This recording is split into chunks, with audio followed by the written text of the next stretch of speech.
आपके सामने है class 9 English beehive chapter 5 the snake and the mirror, यानी सांप और आईने से जुड़ी एक कहानी। इस कहानी को शुरू करने से पहले आपसे कुछ क्वेश्चंस पूछे गए हैं।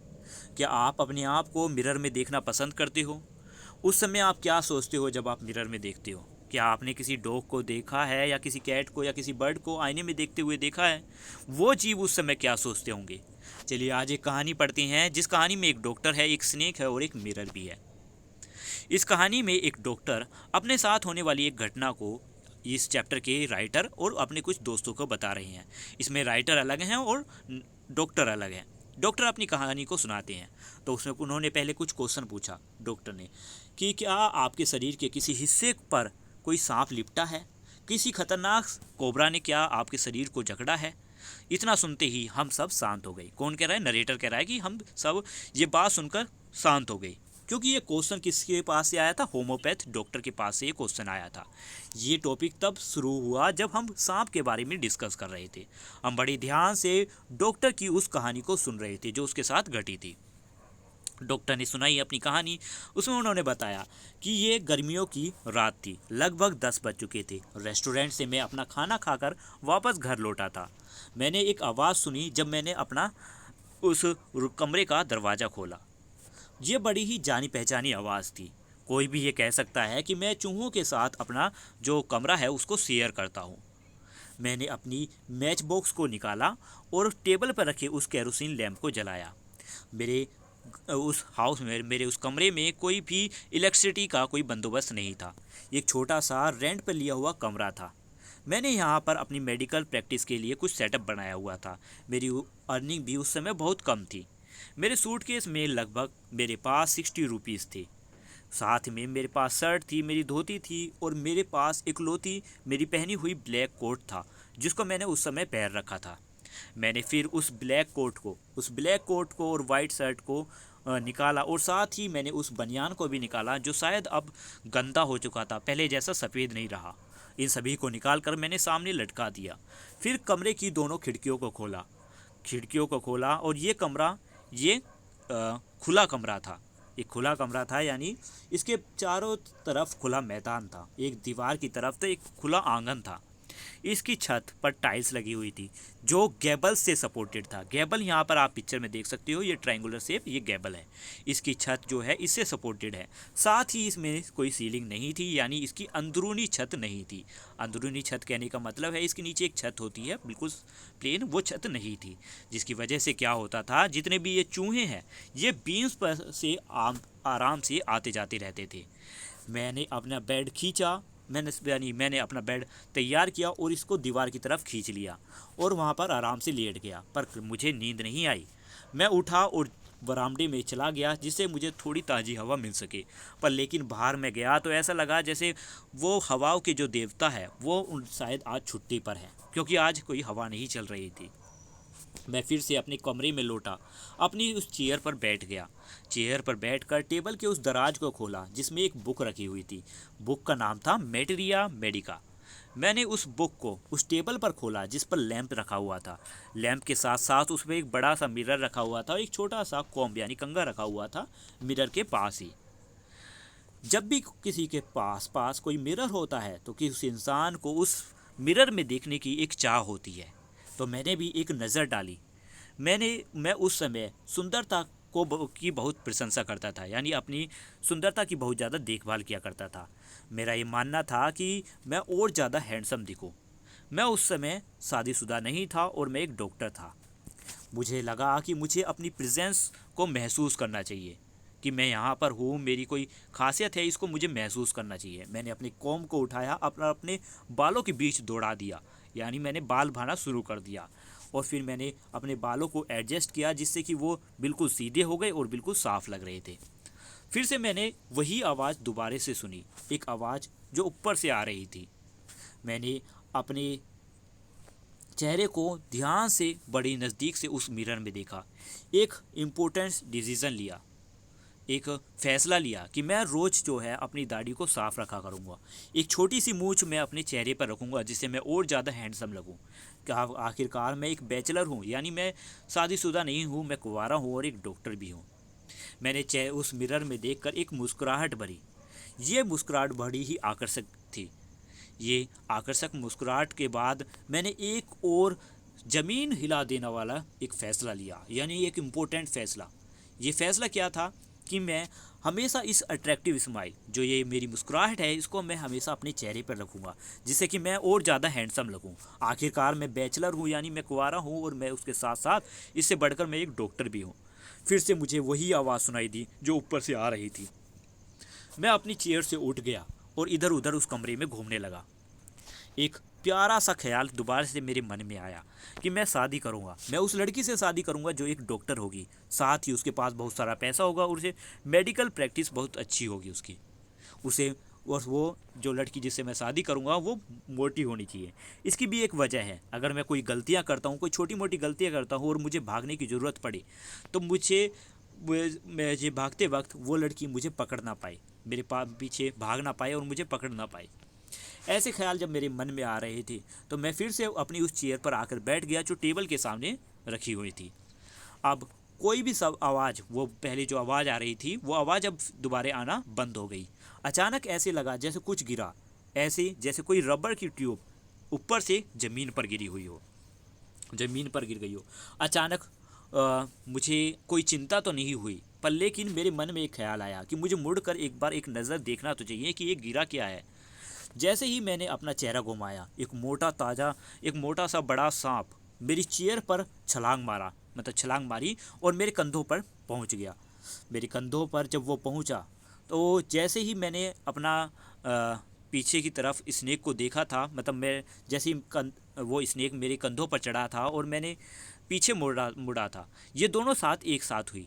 मेरा मुड़ना और सांप का मेरे कंधे पर पहुंचना, ये दोनों एक ही पल में हुआ।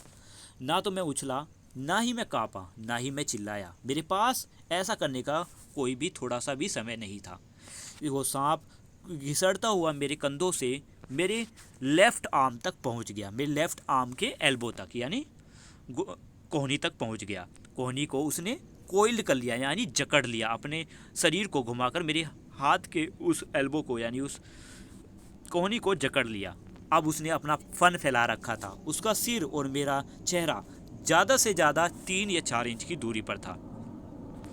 ये कहना भी मुश्किल होगा कि उस समय मैंने अपनी सांस रोक रखी थी, यहाँ तक कि मैं बिल्कुल पत्थर बन चुका था।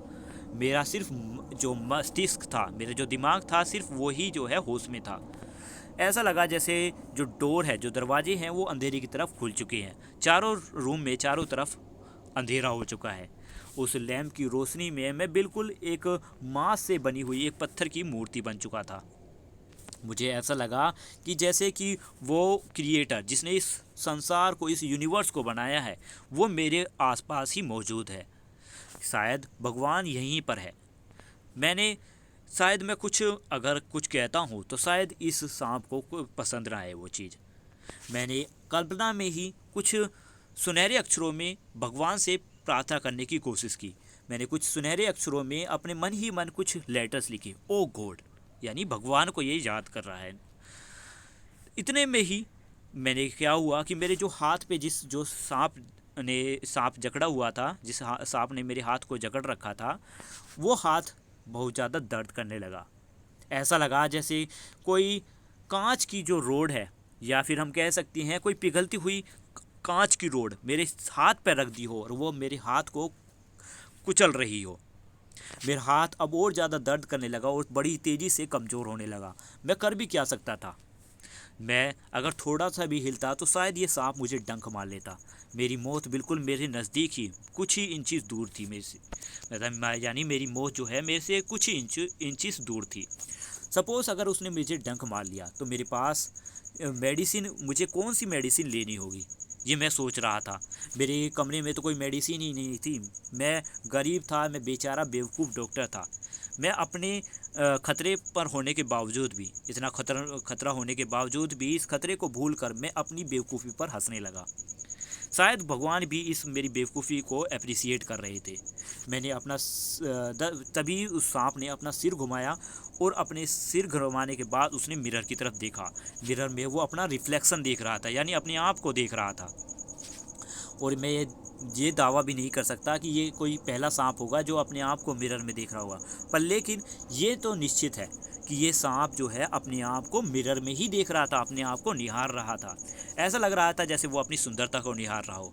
ऐसा लग रहा था जैसे कि वो अपना कोई ज़रूरी फ़ैसला कर रहा हो अपने आप को देखकर। जैसे कि मैं अपना फ़ैसला कर रहा था, वैसे ही ये सोच रहा हो कि मैं भी अपनी मूछें बनाऊंगा, मैं भी आँखों पर आई शैडो यूज़ करूंगा, श्रृंगार करूंगा और अपने माथे पर सिंदूर लगाऊंगा। ऐसे ऐसी शायद ये कोई फ़ैसला ले रहा हो। मैं नहीं जानता इस बारे में, पर लेकिन मुझे इतना भी नहीं पता कि इसका सेक्स क्या है, यानी ये मेल है या फीमेल है, मैं इतना भी नहीं जानता और शायद मैं जान भी ना पाऊँ। फिर ये सांप अपने आप ही मेरे हाथ को छोड़कर धीरे से मेरे पैरों पर जा पहुंचा। फिर मेरे पैरों पे से चढ़कर ये एक टेबल पर जा पहुंचा और फिर मिरर के पास पहुंच गया। शायद ये अपने आप को, अपने रिफ्लेक्शन को, यानी अपने आप को उस मिरर में बहुत नज़दीक से देखना चाहता था। मैं उस ग्रेनाइट की तरह बना हुआ उस मूर्त की तरह अब नहीं रहा, मतलब मैं अब पत्थर की मूर्त अब नहीं रहा। अचानक ही मेरे अंदर जो का खून और मेरा मांस जाग चुका था, मैं फिर से वैसा ही इंसान बन चुका था। अपनी सांसों को थामते हुए मैं अपनी चेयर पर से उठा, बिल्कुल शांति से। मैं शांति से उस दरवाजे से, कमरे के दरवाजे से निकल गया और वरांदा तक पहुंच गया। फिर उस यार्ड से छलांग मारकर मैं वहां अपनी जान बचाकर निकल पड़ा, भाग गया वहां से। तभी डॉक्टर के पास जो नरेटर हैं और जो दूसरे लोग हैं, वो इनकी कहानी को सुनते ही वो कहती हैं फ्यू मतलब एक आश्चर्य वाली बात बोलती हैं कि क्या, मतलब एक हैवी सी सांस लेती हैं कि अच्छा हुआ कि आप बच गए। क्या आप को उनमें से एक पूछता है कि आप डॉक्टर, क्या आपकी किसी मोटी लड़की से शादी हुई इसके बाद, इसका घटना के बाद? तो डॉक्टर ने जवाब दिया कि नहीं, मेरी शादी किसी मोटी लड़की से नहीं हुई, शायद भगवान की ही कोई अलग इच्छा थी। मेरी जो साथी है वो एक पतली लड़की है और वो एक स्प्रिंटर है, एक अच्छी स्प्रिंटर है, यानी बड़ी ही अच्छी दौड़ती भी है। जबकि डॉक्टर ने तो उम्मीद की थी कि एक मोटी हो जो भाग ना पाए और उसे पकड़ ना पाए जिसकी गलती हो पर, लेकिन उल्टा हुआ। यहाँ पर जो डॉक्टर की साथी है, यानी जो वाइफ है, वो दुबली पतली है और दौड़ने में भी बहुत तेज़ है। दूसरे व्यक्ति ने पूछा, क्या डॉक्टर उस स्नेक ने आपका पीछा किया था?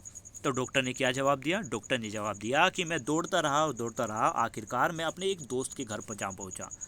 वहाँ पर मैंने जल्दी जल्दी अपने शरीर पर ऑयल लगाया और ऑयल लगाने के बाद फिर मैं नहाया भी। फिर मैंने ताज़ा कपड़े पहनने के बाद अगली सुबह मैं करीबन 8:30 बज चुके थे सुबह के, और मैं अपने दोस्त और कुछ लोगों के साथ मैं अपने कमरे पर गया, जिससे कि मैं अपनी कुछ चीज़ों को वहाँ से निकाल सकूँ। पर जैसे ही मैं वहाँ पहुँचा, वहाँ पर मुझे ले जाने के यानी मेरे सामान ले जाने के लिए थोड़ा सा ही सामान था। शायद किसी चोर ने वहाँ पर सब कुछ साफ़ कर दिया था, सब कुछ निकाल दिया था। अब कमरा बिल्कुल साफ़ था, पर पूरी तरह से साफ़ नहीं था। यहाँ पर एक चोर ने एक चीज़ छोड़ दी थी जो मेरे लिए इंसल्ट की तरह थी, जो मेरी बेइज्जती करती थी। तो तीसरे व्यक्ति ने पूछा, यानी नरेटर ने ही पूछा कि वो क्या था कि जिससे कि आपकी इंसल्ट महसूस होती है आपको? तो डॉक्टर ने जवाब दिया कि वही बनियान जो मेरा गंदा हो चुका था। उस बेवकूफ़ धूर्त चोर ने उसे शायद सफाई की ज़्यादा सेंस कुछ ज़्यादा ही है। उस धूर्त को इतना भी नहीं मालूम कि उसे वो बनियान ले जा सकता था, इसको धो सकता था सोप से और वाटर से, और फिर इसको यूज़ कर सकता था, पर लेकिन वो इसको यहीं पर छोड़ गया। फिर एक नेक्स्ट इंसान ने पूछा डॉक्टर से, क्या उस सांप को आपने उस दिन के बाद फिर कभी देखा? तो डॉक्टर ने हंसते हुए जवाब दिया कि उसके बाद मैंने उसको कभी सांप को नहीं देखा। वो सांप शायद ऐसा था जो अपनी सुंदरता को ही निहारता था, जो शायद अपनी सुंदरता को ही पसंद करता था। यहाँ पर ये कहानी ख़त्म होती है। आपको वीडियो कैसी लगी, एक्सप्लेनेशन कैसा लगा, इस बारे में कमेंट में लिखकर ज़रूर बताएं। क्वेश्चन आंसर भी आपको जल्दी ही इस चैनल पर मिलेंगे, और वीडियो अच्छी लगी है तो लाइक ज़रूर करना। मिलते हैं नेक्स्ट वीडियो में, तब के लिए bye bye, thank you, have a nice day. मिलते हैं नेक्स्ट वीडियो में।